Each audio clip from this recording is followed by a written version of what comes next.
Tazameni, nitatenda jambo jipya, hata kimeanza kuonekana. Je, hamkioni bado?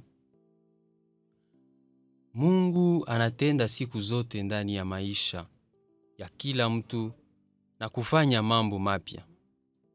Ikiwa mara na mara hatutambui anayotenda Mungu au kutoelewa maana na ukubwa ya matendo yake maishani mwetu, ni kwa sababu yangali bado chipuko au kwa sababu hatuko sisi tayari kutambua yale anayotenda Mungu.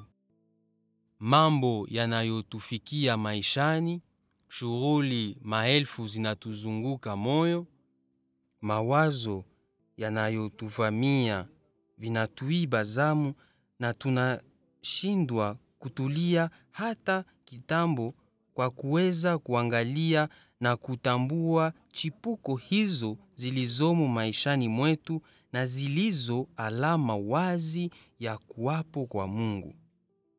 Yeye hajatuachilia hata kamwe. Anaumba siku zote bila kuacha uzima wetu. Karl Lubick alisema, sisi ndiyo hilo jambo jipya, dunia mpya aliyoumba Mungu.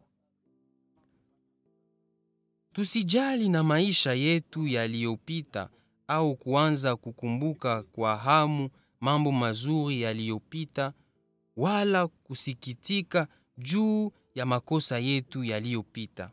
Bali tusadiki kwa moyo wetu wote uwezo wa Mungu anao mamlaka ya kuendelea kutenda mambo mapya.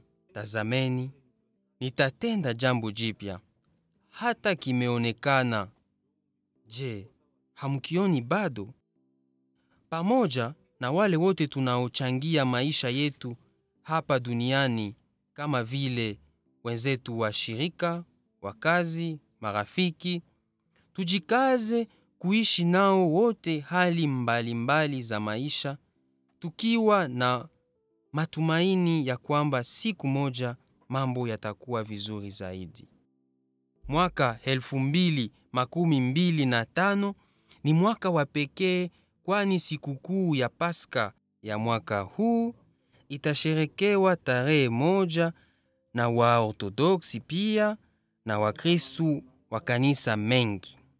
Basi, sherehe hii Pasaka ya wote iwe ushuhuda unaotolewa na makanisa kama wanaendelea bila kuchoka kuzungumza kati yao, kupendana na magumu ya ulimwengu, pia kutafuta pamoja suluhisho. Tujitayarishe kumbe kwa kuishi pamoja wakati huu wa Pasaka kwa furaha, amani na matumaini kamili. Kama Kristu aliyefufuka, sisi pia kiisha kuvuka katika jangwa zetu, tujiachilie kusindikizwa katika safari hii ya yule anayeongozwa hadithi ya maisha yetu.